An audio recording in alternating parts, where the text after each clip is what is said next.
Be me, 28, freelance designer. Life was fine. Not brilliant, not tragic. Just beige. Morning coffee, muted playlists, quiet weekends. No drama, no highs, no lows. Had plans, not dreams. Until Tuesday. Until the crash. Just sound, metal grinding, glass exploding. And then, nothing. Wake up to sterile light. Too white, too still. Pain blooms across my chest like wildfire. Can't move my legs. Right hand numb. Everything is off. My body doesn't feel like mine. Then a voice. You're stable. You were brought in yesterday. Pelvic fracture, dislocated shoulder, mild concussion. You're safe now. Look up. Woman, mid-20s maybe. Scrubs, dark eyes. Not smiling, holding a tablet like a shield. I'm Eva, your physical therapist. We'll be working together. I nod, maybe, or maybe just blink. It's all fog. Not today, but tomorrow we start.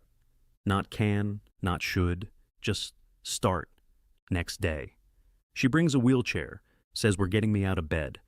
I laugh, more like cough laugh. She doesn't flinch. I've seen worse. You're not the exception. Try to push myself up.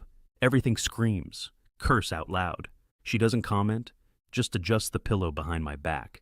Finally sit up, sweating like I ran a marathon, nearly black out. That's enough for today. You did well. Night comes, can't sleep. Not from pain, from emptiness. Try to think of one reason I should care about getting better. Nothing comes, just that same white ceiling. Next morning, Eva again. Clipboard, unreadable face. Notices I didn't eat dinner. It's not weakness, it's apathy. Comes with trauma. Sets a banana on the tray. Small win today. Eat the damn banana. Leaves. I stare at it for 15 minutes, then take a bite. Smallest victory, but somehow feels massive. 3 days in. Still hurts to breathe. Ribs aren't broken, just bruised. But everything feels like it's held together with scotch tape and spite. Eva shows up at 9 a.m. sharp. Always 9, never early, never late. She doesn't knock, just enters. Clipboard, neutral face. I start to think she practices that look in the mirror. Today's goal, stand. Even if it's just for a second. Sounds simple. It's not. We go through the motions. Support bar, harness, balance board. Everything feels impossible. Push through the left leg. I am pushing. Not hard enough? I snap. You don't know what this feels like. She pauses, looks at me, sets the clipboard down. You're right, I don't. But I do know what it feels like to give up. That silences me. She doesn't elaborate, just lifts the strap again. We keep going. I do stand for maybe 4 seconds, then collapse back into the chair. But it's 4 seconds more than yesterday. Later that day, I'm alone. TV's on, volume low. Some cooking show with fake laughter. Everything aches. Nurse brings lunch. I ignore it. Lie there, just floating. Door creaks open. It's Eva, not in scrubs this time. Hoodie, jeans. She looks different, softer. You didn't eat. Wasn't hungry. Mind if I sit? I nod. She takes the plastic chair by the window, sits cross-legged, looks out. Long silence. When I was 19, I fell off a horse, crushed my spine. They told me I'd never walk again. She says it like she's ordering coffee, no emotion. They were wrong. I look at her. How? She shrugs. Stubborn, angry, didn't want to be a statistic. So you became a therapist? Yeah. Figured if I had to live with pain, I might as well help others out of it. She stands. Eat the banana next time. It's not about liking it. It's about showing up. And just like that, she leaves. That night I cry. Not from pain, from something deeper, something raw. Not sure what broke me more, the memory of crashing or hearing her say she rebuilt herself from it. For the first time, I stopped feeling sorry for myself. Day 6, start noticing patterns. The way Eva tucks her hair behind her ear when reading charts. How she never wears perfume, just the clean scent of laundry and hospital soap. How she hums, almost inaudibly, when adjusting straps or checking vitals. A melody I don't recognize, but want to. The little things matter now. We go through the exercises. She counts softly, steady voice, always in 3s. 1, 2, 3. Breathe. Her touch is clinical, precise, but her eyes, they linger, like she's watching more than muscles move. After the session, I ask something unexpected. Do you ever get tired of helping broken people? She looks surprised, takes a second to answer. No one's broken, some of us are just rearranged. Later, I sit in the common lounge. TV's playing a nature documentary. She walks by, carrying files, doesn't stop, but taps the arm of my chair twice. A quiet gesture. But it says something. I don't know what yet, but it stays with me. Evening comes, I roll to the window. There's a reflection in the glass, me, pale and tired. But then I see her. Outside, parking lot, sitting in her car. Light from the dashboard glows on her face. She's not moving, just sitting. I watch for a minute, then 5. Eventually her hand wipes across her cheek. She's crying. Next morning, she's back. Same neutral tone, same steady hands. But I can see it now. The mask. Rough night, I ask. She pauses. It's not about me, she says, but her voice wavers, just once. Maybe it should be, I say. For a brief second, she looks like she might say something real, but instead, she adjusts my brace. Lift your knee, hold for 3, you've got this. That night, I can't sleep. My leg throbs, but that's not what's keeping me up. I keep seeing her alone in that car, thinking about the pain people carry in silence, including me. Day 10. Eva walks in with a slight limp. It's subtle, most wouldn't notice. But I've spent 10 days watching every step she takes. I don't mention it. She wouldn't want me to. Today, we try the stairs. I laugh. She doesn't. Just the first 2, then back down, one step at a time. We go slow. She stays beside me, not guiding, just present. Her hands never touch unless necessary, but they're always close. Halfway up the first step, my leg shakes. Sweat drips down my neck. You okay? She asks. I nod, teeth clenched. Then keep going. I do. One step, then another. It takes 10 minutes to go up and down 2 steps. When we finish, I collapse back into the wheelchair, breathless. Still think you're broken? She asks, smirking slightly. I shake my head. Just rearranged. She chuckles. It's soft, almost reluctant. That afternoon, I find a note under my water bottle. You did good today. Progress isn't always loud. E. I fold it and put it in my drawer like it's something rare. Next day, she brings tea. Mint, no sugar. You mentioned it once. Figured you could use something warm. I stare at the cup. Didn't think you paid attention? I always pay attention. We sit. No exercises today. Just stretching and small talk. She tells me about a dog she had growing up. A husky named Orbit. Loved the snow. Hated vacuums. He ran off once. Was gone for 2 days. I thought I'd lost him. Did he come back? Yeah, wet, muddy, and proud, like he'd conquered the forest. What happened to him? She pauses. He died the week before my accident. That silence again, the kind that settles like dust. I still dream about him. Sometimes I think he visits me in the dreams just to make sure I'm still fighting. I don't know what to say, so I nod. That feels enough. When she leaves that day, I realize something strange. I want her to stay. Not because I'm afraid of being alone, but because being around her makes the silence feel less heavy. Day 14, 2:17 a.m. The pain wakes me. Not physical this time, something else. Chest tight, mind racing. I can't breathe right. Room feels too small. Sweat soaks my shirt. Heartbeat loud in my ears.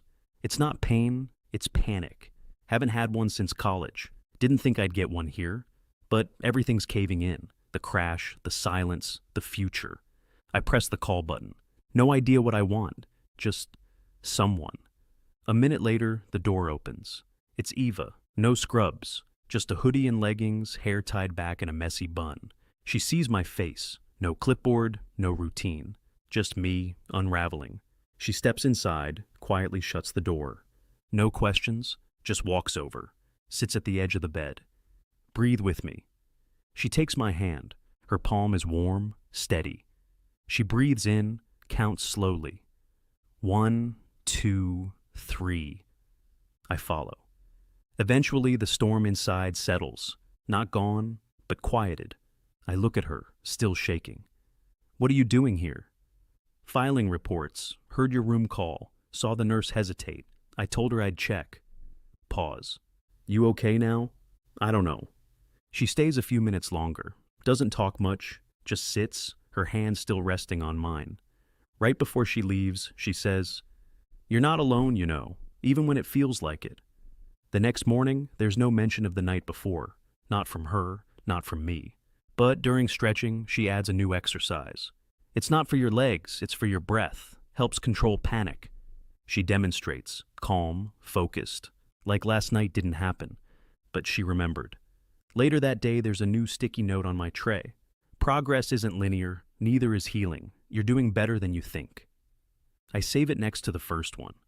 Day 17, rain outside. Soft, steady, tapping the window like a metronome.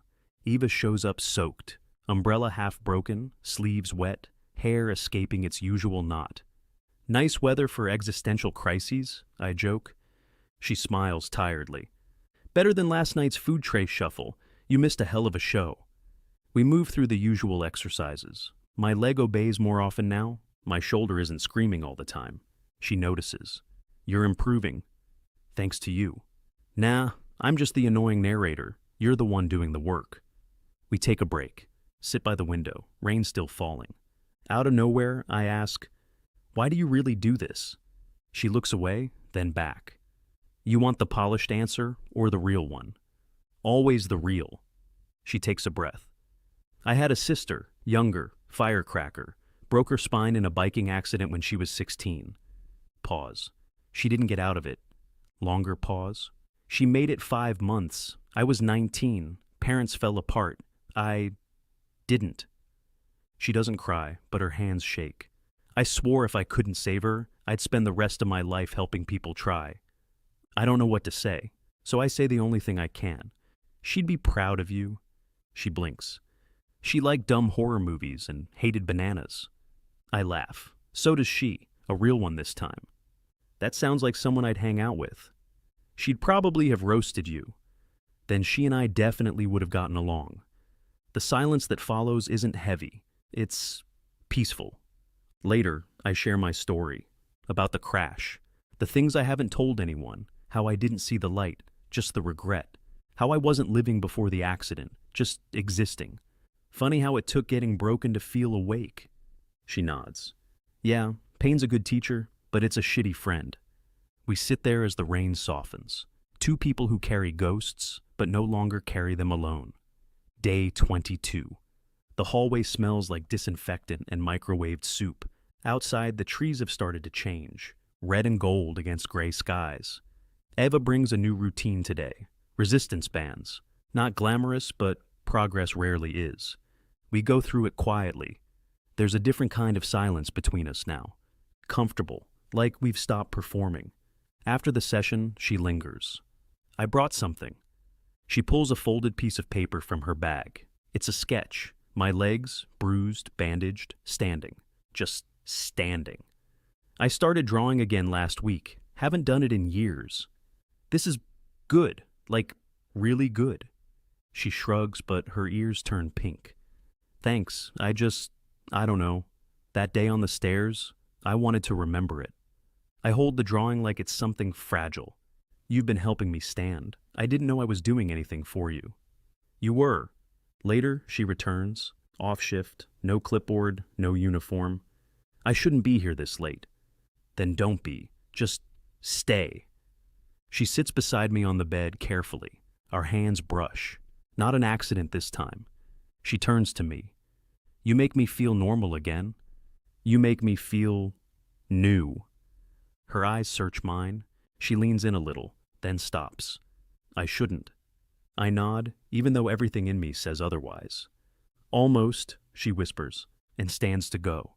That night I lie awake, staring at the ceiling, not from pain, not from panic, just from feeling everything. Day 30. The paperwork is on the table, discharge scheduled for Friday. It should feel like a victory. It doesn't. Eva comes in as usual, no ceremony. She sets down her bag, adjusts the equipment. Doesn't mention the folder labeled Final Evaluation. Neither do I. Session runs longer than usual, more checking than correcting. Her eyes scan every muscle movement like she's memorizing them. At the end, I speak. So, that's it? She pauses. You're not my patient anymore after Friday. That lands heavier than expected. But I'm still me, and I'm still me. We don't say what we want to say. Too many layers, too many rules. Instead, she leaves a small package on my nightstand. Open it after you're home, not before. Friday, discharge day. The room feels emptier than ever. Nurse helps me into clean clothes. Bag packed. Cab picks me up in 20. Eva hasn't come by. At 11:59 a.m., the door opens. She walks in, wearing a different expression, not professional, not guarded, something in between. I wasn't going to come, thought I should keep boundaries. She exhales. But then I thought, screw boundaries. She hands me something, a small key. It's for a locker in the East Wing, 3rd floor, before you go. And just like that, she leaves. I ask the nurse to wait. Find the locker, open it. Inside is a canvas. It's the two of us, drawn in soft charcoal. Me, standing, barely. Her, steadying me, hand on my back. On the corner, written in tiny script, "Thank you for teaching me how to stay." When I finally get home, I open the box she left. Inside, a folded hoodie, hospital grade. The one I wore the night I couldn't breathe. Under it, a note. "You saved me too, E.